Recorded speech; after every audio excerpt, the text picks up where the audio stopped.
Hello, friends. So, the title as it reads of this particular video, are you a backbencher in the class of spirituality?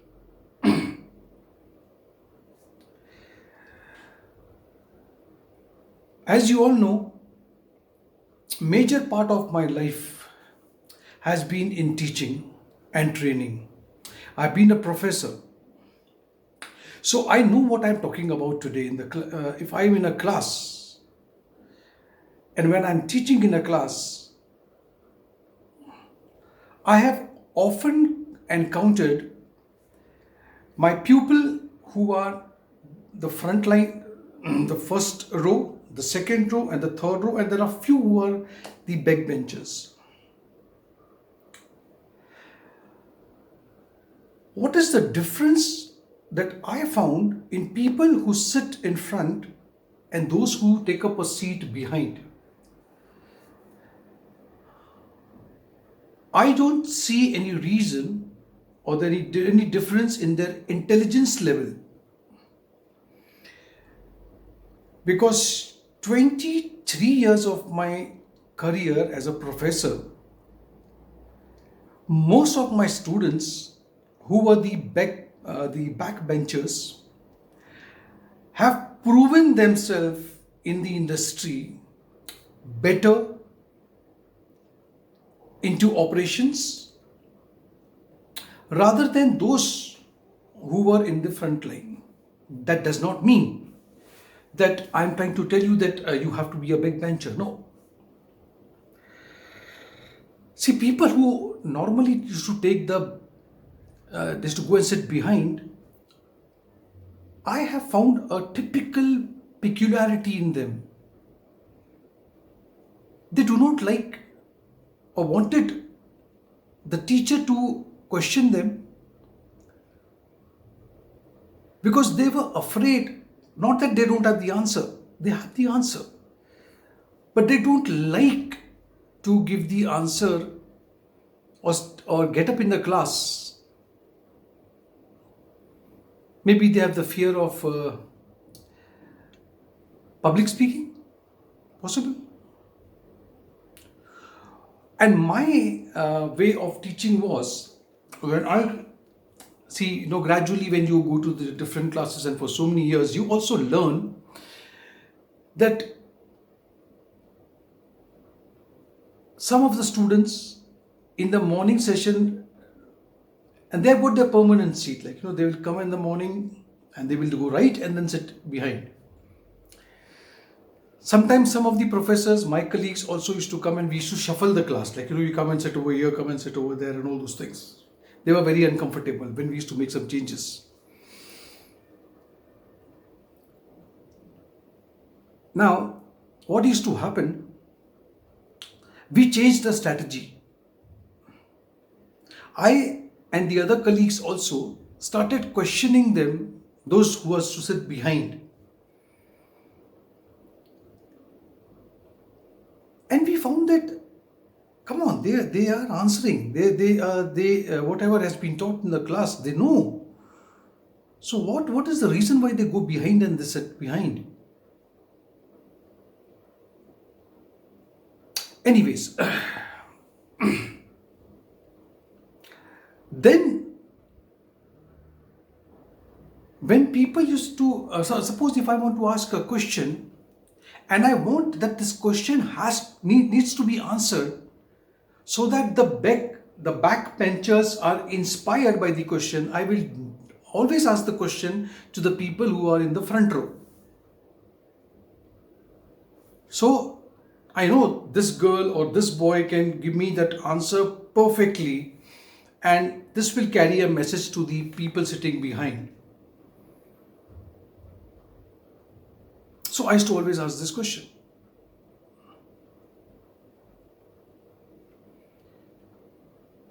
But in the walk of life, the students who were behind were not very bookish, but they had a practical knowledge more, which means that they were street smart, and they used to, you know, when it comes to operation, being a hotel management students, they were very good at their work and the technical know about. And those who were in the front line, they had all the knowledge. They used to secure more than 85-90%. But when it came to work, or standing long hours, or facing the guest, many students failed in those areas. I don't say all, but many. Now I will tell you what is the reason why I am talking to you in such a using a parable or a situation. Suppose you are a student who has recently developed the liking for spiritualism and you have taken admission into a class. This I'm talking about, it's not the reality, but virtually you have taken admission to a class by giving an intent to the universe that yes, I want to be on the other side. And many of us, when we get into spirituality, either we take the front row or we take the back row. There is nothing wrong even if you sit behind, or there is nothing as great when you are at in the front row. But the difference is, which I have observed, is people in the front row, they listen to the teacher and they only follow the teacher. They go back home and whatever has been done today in the class, they will give at least 45 minutes to an hour and they will recap at home. Now, take it in a literal sense. In a class of spirituality, when you have given an intent and universe and the angels have started connecting with you, few of you will give time, quality time, will give time, you'll go in a very gradual pace, and you will, to understand a subject, you will go into the depth of it. That means the students are going to spend some time in the library also. Now, few of us who are the backbenchers, they have a tendency of studying 15 days to 10 days prior to the examination, which means we will just study with the single thought that we have to go and just vomit on the paper. In spirituality also, please understand, if you are going to just focus on giving an examination, then when you come out of the examination hall, you erase all that has been learned in this 15 days time, because the object or the focus was to give examination. Whereas the students in the front row who has given time, efforts, apart from what has been taught in the class, they go to other resources also to find out, like, where they can put something more when they are taking the examination. They put in more of an effort. So as I told you, I always consider the people sitting behind as much as potency in them as is the front row. But the problem is, the backbenchers skip the class, attendance is not proper, the sole purpose is to just give examination, so they use shortcut methods, sometimes they will carry the chit, and all those things happen. In spirituality also, if you are given an intent, you have to give sincere and honest and quality time to it. Don't expect it to rapidly show you the difference or the results. Like in the case of people who are sitting behind, they are like, throughout the year, they are just merrymaking, they are just enjoying themselves. And when it is examination, only then they will study. So in spirituality also, if you are such, you are just taking things very lightly, then you will have to face difficulty. Sometimes you will lose interest, sometimes the activities will stop. And then what happens? Now, this is very interesting. During the examination, when we go as a invigilator and we are doing the invigilation in the class,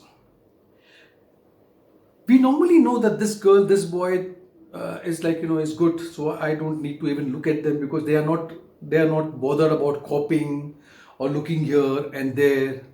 The people we are more vigilant are, we know these are the backbenchers and these are people who are going to try some stunts. But listen to this very carefully now. I'm talking about myself and many of my colleagues. We always believe in one thing. If I see a girl or a boy, my student, in a class, that he has got stuck somewhere, I may be having reasons. I may go and tell him, see, throughout the year you didn't study. Now you have to face this. So, punishment for you. We normally don't do that. What happens? We go to the person, we stand by him, and we say, what happened? He says, sir, I got stuck over here. What to do? Where you got stuck? Show me. And then I'll give him a pointer. I'll give him a push. A little push is required because he knows he has only forgotten one point. A cue has been missing over there. So we normally do that. We give them a push. We cannot write the examination for them, right? So we give them a push. Similarly, when you are into spiritualism and when you are not given enough time, not done your studies properly, your activities properly, then every time you need a push. And angels are always there. Like we professors, you have got your own angels. They are your teachers. So whenever you are stuck in life, they will give you a push. And the push could be through a message, through an event, through an accident, or somewhere they will push you to let you know, okay, see, this is the path. This is what you're supposed to follow. And those who have done the spiritualism or the activities in a proper way, the invigilator does not have to go behind them because he knows, well, these people are going to write the examination. They don't need. So my friends, the reason I am uploading this video is many of you are complaining that you want to go ahead in spiritualism, but you are getting stuck somewhere or the other. I would only request you, you can still be the backbencher. There's no problem as such, but you have to put in a little more effort. Go very gradual. Don't change your mentors too often. This is something I've been telling you for a very long time. If you are following a type of meditation, you have liked a video of a person, anyone, okay? There's no competition in this particular area at least. If you like somebody or if you can resonate with somebody, if your vibes are matching with someone, just follow that person. Whatever he is doing, do it. Like if you take admission into a college or a school, you will follow the regime of that school. What if you have to go to different school? You would go mad. So follow one pattern, follow one mentor, follow one path, and you will never fail. The problem today with people are that they keep on changing their mentors. Sometimes they will like this video, sometimes will like this way they like this thing was better. See, you have to. I'm still doing it. I look at so many videos. I only extract some major points, but I always told you I make my own pattern of meditation also. Today, when I'm meditating in the evening, which is a free session for all, believe me, I don't follow anyone's pattern. It's my own pattern. I have my own way of grounding myself, my way of praying, my way of mantras, and everything is my way. Of course, now the mantras were there somewhere from where I picked up. It's not, the mantra has not been written by me, but whatever I liked it, I made it into a sequence, and then I scheduled myself, and then I am doing it right now. So you need to understand that the only way you can go on this path of spiritualism is going slow, giving time. Don't be in a hurry. There is no examination as such in this. There is no punishment for you. You are loved, and you shall always be loved by your angels. So friends, this was all I wanted to share with you. And I hope that this video will be a little help to you, at least to those people who are recently started developing the liking for spiritualism. When I say spiritualism, you should understand it's just a shift of energy that you are feeling inside you. Okay, so it has to be nurtured. It has to be watered like a plant. It has to be given time. No tree or no plant becomes a tree, or a tree gives fruit in just overnight. It takes its own time. It took a lot of time for me to even understand spiritualism, and I'm still learning. I cannot at any given time I cannot say, oh, I know about spiritualism. No, I don't think ever I'll be able to cross this ocean. It's impossible. Fine. Thank you for watching my video. Do like my video, share my video with those who have the hunger, those who have the thirst for spiritualism. I hope this video reaches the right people at the right time, at the right place. Thank you so much. Stay blessed.